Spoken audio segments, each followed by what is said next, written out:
Okay, I am back here at the very end of the property out in the Wonderland, checking out a few things.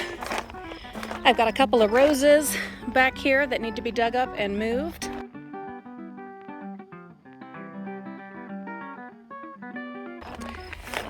Need to finish killing that little weed tree over there. I need to get a chainsaw or something to get the rest of this dead tree off. They grow through from the other side. Things grow through and mess things up. And oh, it's not this one. This one I just need to move. It's this one over here. They're the weed trees that grow through from the neighbor's side, from the apartments over there.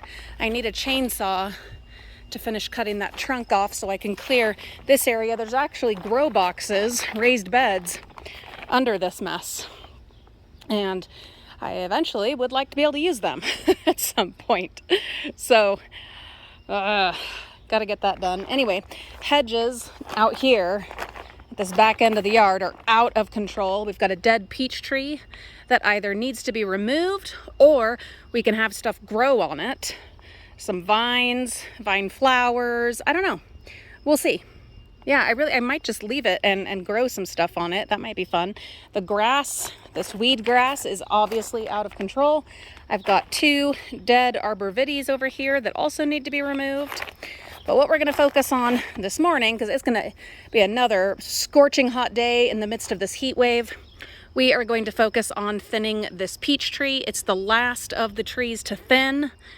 Some of the other ones, they need to be thinned up top, but that is just not something I'm going to be able to get to anytime soon.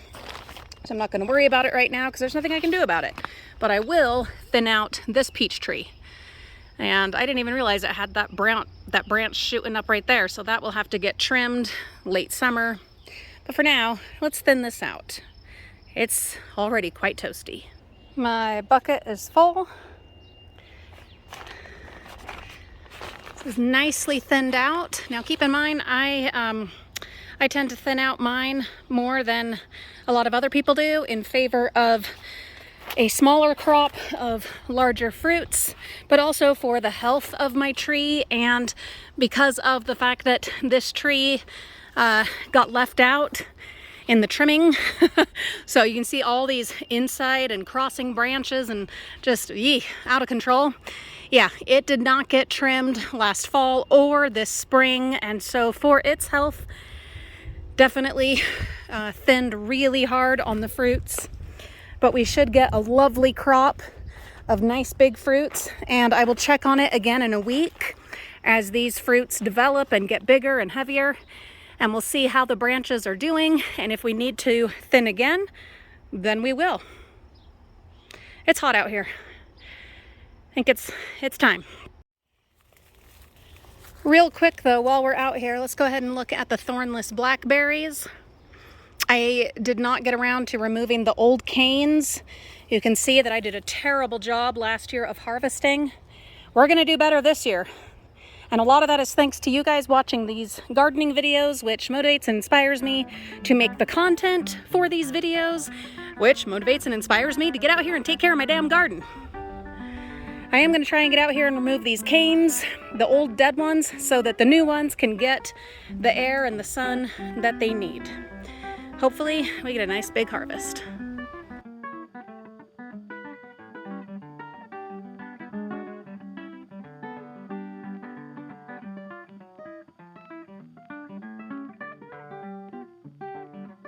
I have one other priority out here in the Wonderland today, and that is to free this poor rose from the mess around it. Yes, there is actually a gorgeous white rose in here, but there are raspberry suckers everywhere. There's bindweed everywhere. I am not going to get on top of all of this today, not in this heat. Luckily, this heat wave is only supposed to last another week, and when that eases up, then I will be committing a lot of early morning hours to the Wonderland. Stay tuned for that, but what needs to be done immediately is to get all this mess out of here so this rose can breathe. I'm gonna run and grab some gloves and get this done. But also, look at all these fabulous fruits here on the raspberries. Ah, lovely. So I'm out here pulling a little bit of weeds here by the driveway. I know you guys get disoriented when I'm taking you around the yard, but I'm right here in the front yard, pulling a couple of weeds, trying to pick up a couple pieces of garbage that the wind blew around, and I found something wonderful. We've got a lovely little volunteer right here. That's a juniper.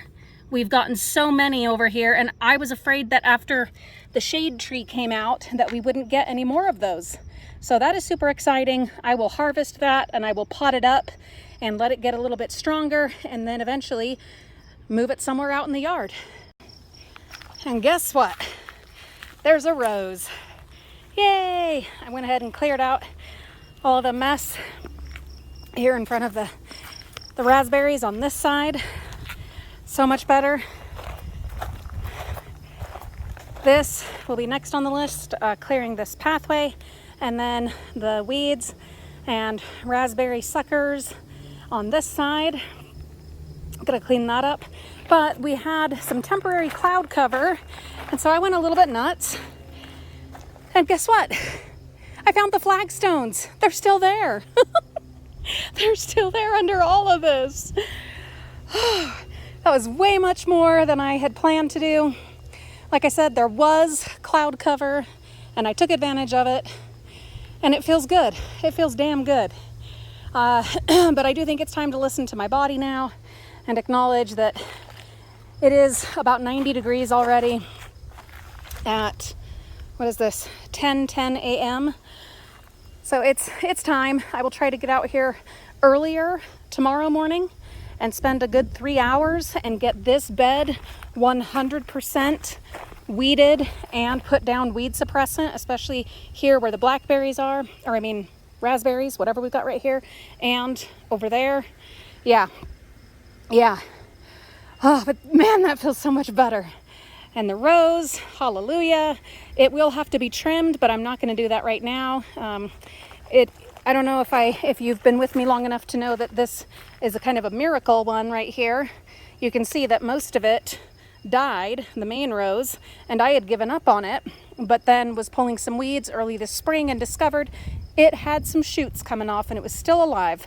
So we're gonna let it get a little more robust and build itself up and get strong, and then this fall we will start shaping it. Speaking of shaping, the topiary is looking fabulous. As time goes on, he will continue to thicken up and just be wonderful. And I will add a couple more topiaries out here. This is the white garden, or it's meant to be the white garden. That is a white rose, and we will be adding in more beautiful flowers.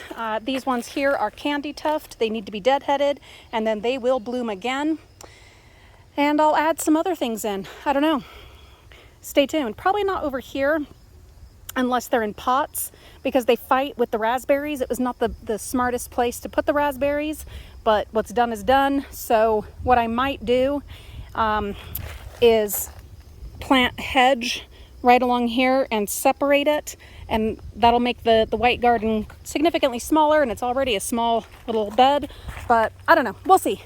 Right now I just need to go drink some Powerade and sit and rest for a little bit. But guys, things are happening, and it just feels so good. It's so wonderful, so wonderful. Yay for a little bit of cloud cover and some energy and motivation.